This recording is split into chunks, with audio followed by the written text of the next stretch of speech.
you, Stephen, and thank you, everybody, for your welcome this morning. It'd be worth having Mark chapter 7 out in front of you if you've got a Bible with you. I'm using the NIV version of the Bible, which I think is what was read on the screen. Have you ever been struck by the powerful effectiveness of a particular product that you use? So much so that you become a devotee to that thing. So, a few trivial examples, but here are some examples from my own life. I remember the first time, I use my bike quite a lot for getting around town, getting to work, and I remember the first time I fitted mudguards to my bike. And I'd put it off and put it off and put it off because they're so uncool to have mudguards. You know, you're such an old man once you've got mudguards. But I put mudguards on and I'm like, wow, I can cycle through wet roads and I don't get a drop of water on me. It was fantastic. And every bike I've had since has had mudguards, you know, no matter how uncool they look.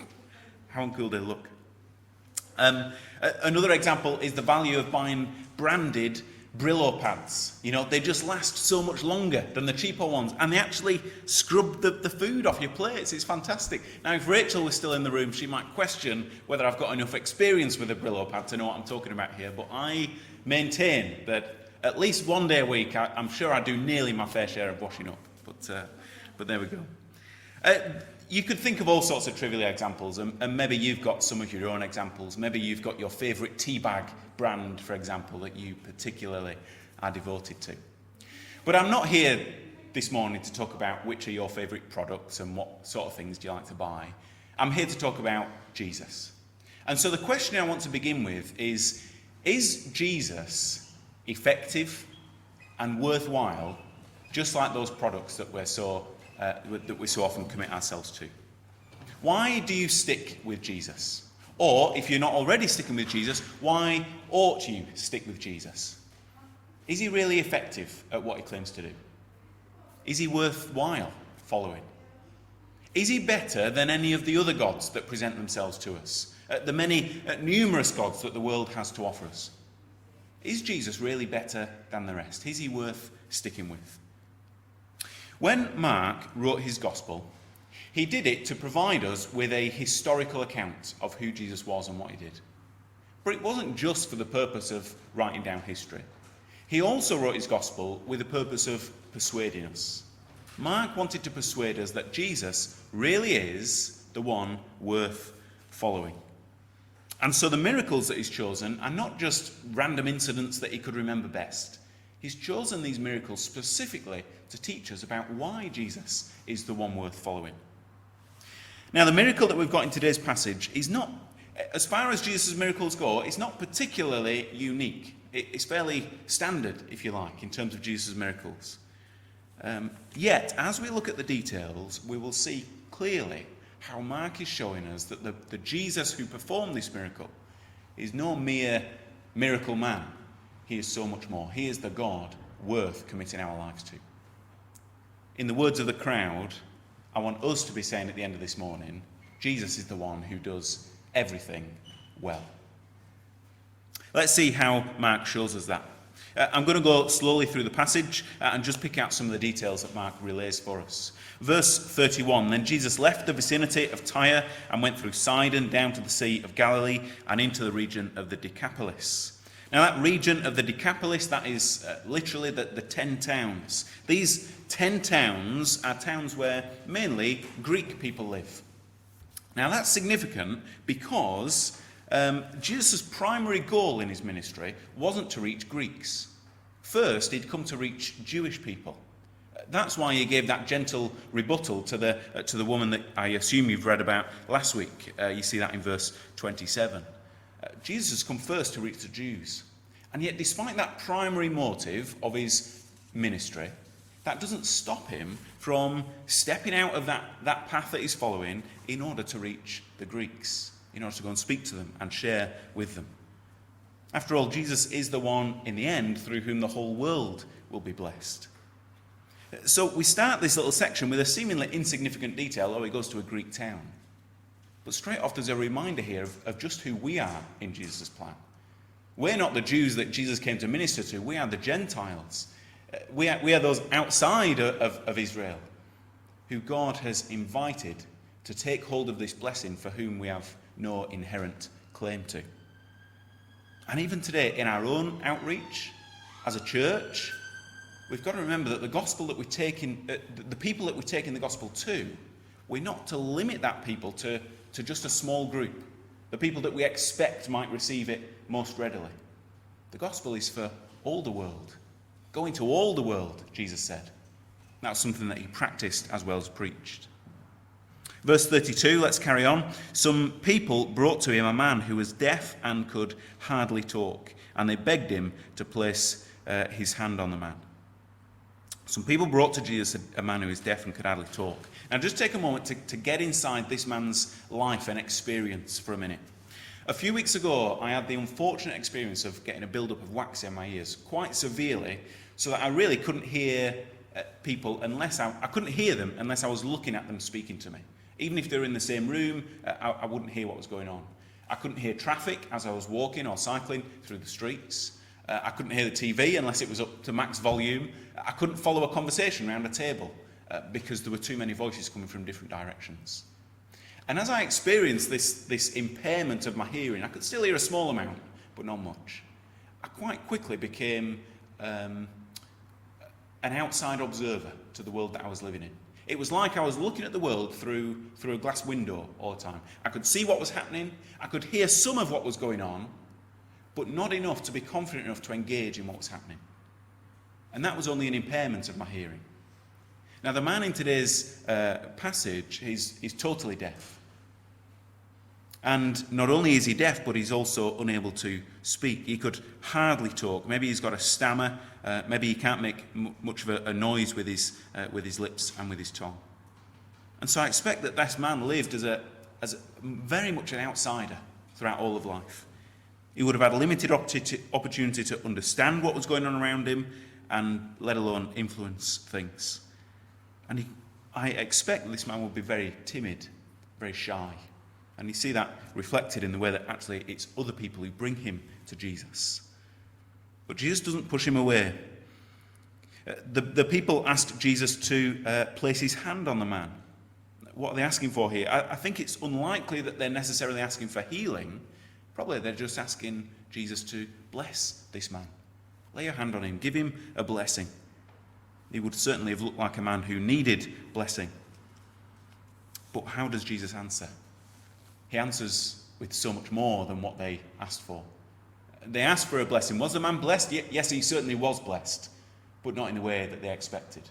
They expected him perhaps to say a prayer for him, ask for God's presence with him, help and provision. And yet Jesus blesses him with so much more. And that is just the pattern of the way Jesus still works today. We ask him for blessings, and does he bless us? And does he so often bless us with so much more even than we have asked for?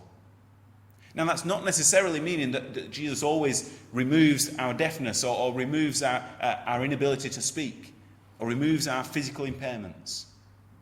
Actually, so often Jesus gives us a greater blessing even than those things that we might be asking for. Isn't it a greater blessing to be strengthened in our faith, to endure the difficulties that we face, rather than simply have those difficulties removed from us? That was certainly Paul's experience. He had a greater knowledge of the grace of God when he was led through the difficulties, when he found that the thorn was given him to remain in order to teach him God's grace in those dire circumstances, so that his faith would be strengthened. In the end, he found that a greater blessing than a removal of the thorn overall. And he said, now the comfort I've received from God, I'm also able to pass on to others. As we pray for Jesus' blessing in the situations of our life, we will so often find that he blesses us with far more than ever we think to ask for. Verse 33, Jesus takes this man aside from the crowd. Why might Jesus have done that? I think it's simply because Jesus cares for this individual. He knows the anxiety that this man would have around big crowds, not being able to hear what was going on properly, not being able to engage with people, not being able to push people away. And so Jesus deals with the individual. Jesus isn't here just performing I've got my standard miracle formula. Place hand on man, say a prayer, healing comes, crowd is stunned. Rub your hands and walk away. That's not how Jesus operates. He deals with the individual. He knows the needs and concerns of this man that he is dealing with. And so he takes him aside to deal with him personally. The same is still true of Jesus. He doesn't deal with us just as a generic block of Christians. You're not just a cookie-cutter Christian, just like the next person in the church. Jesus knows each of his sheep. He knows them each by name. He knows your circumstances and your situations. He has placed you in this place at this time. He has gifted you certain gifts for you to serve his church with. He knows you and he loves you.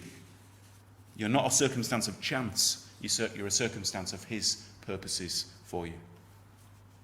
And then verse 33, Jesus heals the man in, let's be honest, what looks like a rather unusual way. He puts his fingers in the man's ears, he spits, and then he touches the man's tongue.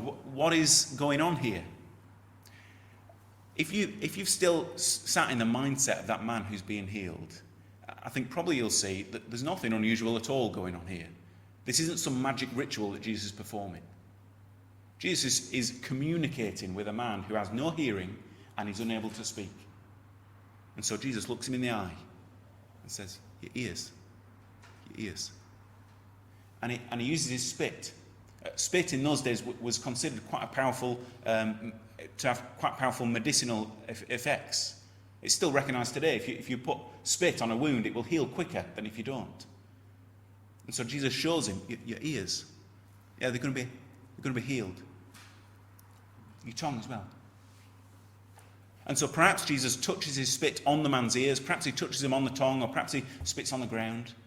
But Jesus gets down to this man's level, gets into his world, deals with him as an individual, with such compassion and gentleness, and shares with him what he's about to do.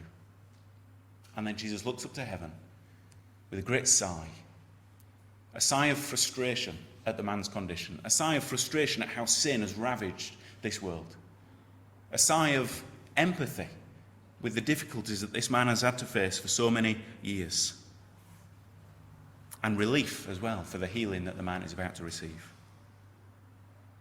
And with Jesus' words, be opened, Ephphatha, the man's ears are opened and his tongue is loosed. And not only can this man now hear and speak, he can hear and speak plainly.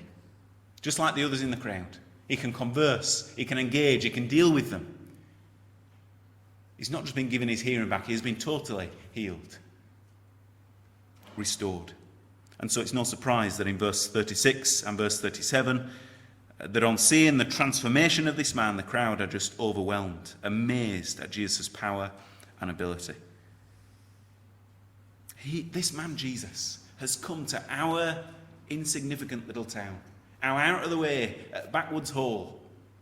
And he's not come to push his own agenda, but he's come and listened to the needs of our people. He's not come just to create a great following. He's come and listened to the needs of even the most insignificant of our insignificant little town. When we've asked him, he's given us even more than we've asked for. And he hasn't done it in a way to show off and to make himself famous, but he's kept this poor man's needs his priority. He's acted with care and concern. And most of all, the power that he's shown is unlike any other power we've ever seen any man demonstrate before. And so they were rightly amazed. I want to ask you, what sort of God do you follow in life? What sort of God do you follow in life? People make gods out of all sorts of things in this world. Maybe money, maybe power and control, maybe leisure and entertainment and rest. And there's no denying that those things that people make gods out of certainly have some type of glory to them. Who doesn't want more money in the bank, right? Who doesn't want a life of ease and rest and laughter and leisure? Who doesn't want to be in control of the situations that they find themselves in? But however worthwhile these gods are, just think about how they operate. Just think about how they operate for a moment. Money, for example, has never reached down to those in the gutters of society and lifted them up to a higher position.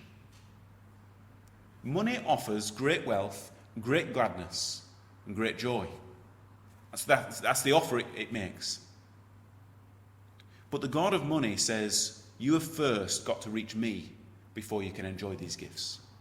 You've got to make your own way up here if you want to enjoy the gifts that I have available. When has the God of power and influence and control ever been concerned for the weakest in society?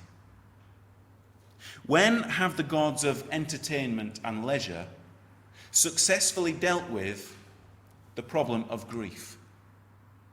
Who has ever said, I've lost my husband, but don't worry, because there's a new series of Coronation Street coming on next week? Entertainment cannot deal with the problems, the difficulties of life. The God of Islam never himself has experienced the difficulty of facing temptation. The God of Islam has never felt himself the pain of sorrow. The God of Buddhism has no concerns for the difficulties of your life, but mocks you as foolishness for even taking note of these frustrations and difficulties. The gods of Hinduism will not feed you unless you first feed them. But what is Jesus like? He's also different. He's also different. Jesus steps into the situation of the weakest and most vulnerable. Jesus steps aside from the crowd to deal with the individual. Jesus makes the adjustment to meet the needs of those who are unable. He accommodates himself to our weakness. And he walks with us the same paths of temptation, pain, sorrow, and grief. His message is not just for a certain few who fit a particular culture, it's for all who will accept him. And the Christian life does not come with an entry exam. You've got to be good enough before you come to Jesus. The Christian life is not even a ladder that you must climb. The Christian life is a life of personal, one-to-one tuition with the Master himself. He steps into our life. He meets us where we are at. He doesn't call us to make our own way up to him before we can receive his blessing. We see in this miracle a characteristic display from the one who does everything well. Jesus, the one who stoops down to meet us in our moment of need. But I think Mark wants us to see even more, actually, than just Jesus' conduct towards the man. He wants us to see even more than Jesus' gentle, compassionate nature. Mark, I think, wants us to see the bigger reason of why Jesus has come.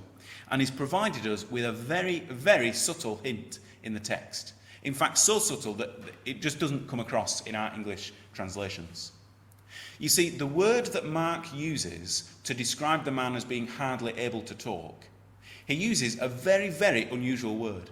It's not the only way that Mark could have described a person unable to talk, but it's one way. And the word that he's chosen is highly unusual. So why has he chosen it?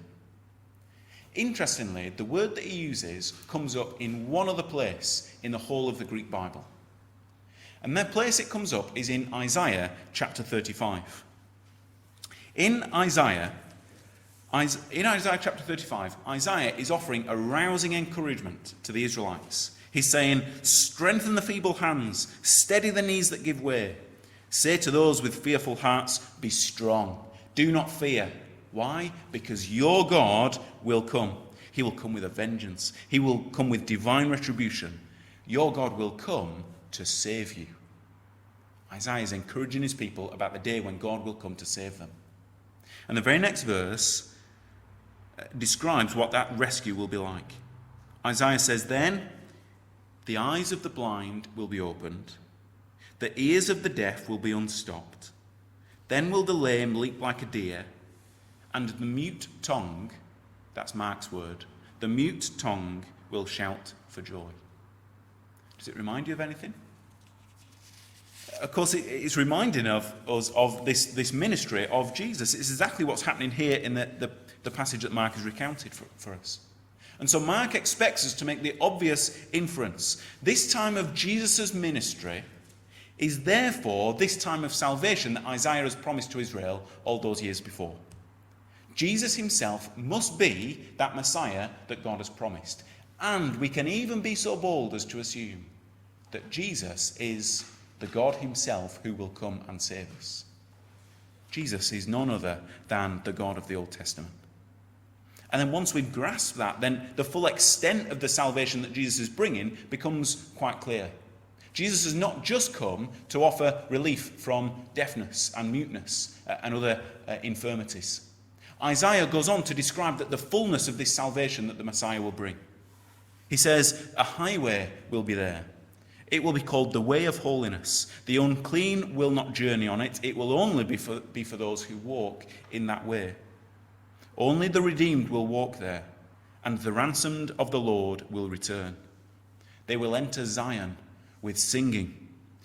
Everlasting joy will crown their heads. Gladness and joy will overtake them. Sorrow and sighing will flee away. Two important things from what Isaiah describes about that salvation. One, there's going to be a new way of walking, a new way of living. That's the way of following Jesus, a new highway through the desert. And secondly, where will that way lead to? It leads to, Isaiah calls it Zion, the city of God, a city he describes as a place with everlasting joy, a place where sorrow and sighing have fled away, a place where gladness and joy overtake you all the days of your life. When the crowd exclaimed that Jesus had done everything well, that he does everything well, little did they know how much truth was in that statement. Mark wants us, his readers, to feel the full force of what they're saying. He makes these hints to point out to us that Jesus didn't just come to take away people's physical infirmities. He didn't just come so that you can hear better and so that you can speak more clearly. He came to provide the way for us to follow, that if we follow it, we will get to the city of God, a place of everlasting joy, a place where sorrow and sighing have fled away. Is Jesus worth following? Is he worth being loyal to? Is he effective at what he claims to do? He's certainly more attractive than the many other gods that this world offers. He's certainly more gentle, compassionate, caring. He certainly deals with us from our place of need rather than just offering us a self-help guide to pick ourselves up by our bootstraps. Is he effective? Is he worthwhile? If you only consider Jesus as someone who gives you something to do on a Sunday morning, brings you in as part of a group of other friends, if he's just someone who helps you be a good person, then perhaps he's not all that more worthwhile than any of the other gods. But if you see just what Jesus is offering, that he is offering the way to this city of God where sorrow and sighing have fled away for good, he is offering you the way to this eternal, everlasting joy, then there is clearly none like him. It's a great promise. Can he really take us there? I believe he can. He was able to take away the sorrow and sighing that had fallen upon this man's life. He was able to take away his infirmity. We see it. If he can do that, surely he can lead us to this city of God. But most clearly we see it in his own resurrection. Jesus himself has defeated death. And the resurrection life that he lives is the resurrection life that we are offered. Because he has defeated death, he will one day defeat it on our behalf for us. And though we die, yet we will live. Not in a life just like this, with the same difficulties and concerns and frustrations. A life of everlasting joy. A life where gladness overtakes you. Before I close, I just want to say that this promise is not for everyone. Isaiah made the point that only a certain group of people will receive this promise. There are some who won't walk in his way. There are some who have not been redeemed, who have not had their ransom price paid. There are some who will not enter that city of Zion to sing for all eternity. Don't let that be you. Don't make the mistake of being willing to make the same confession as the crowd. Yes, Jesus does everything well. and yet not follow him.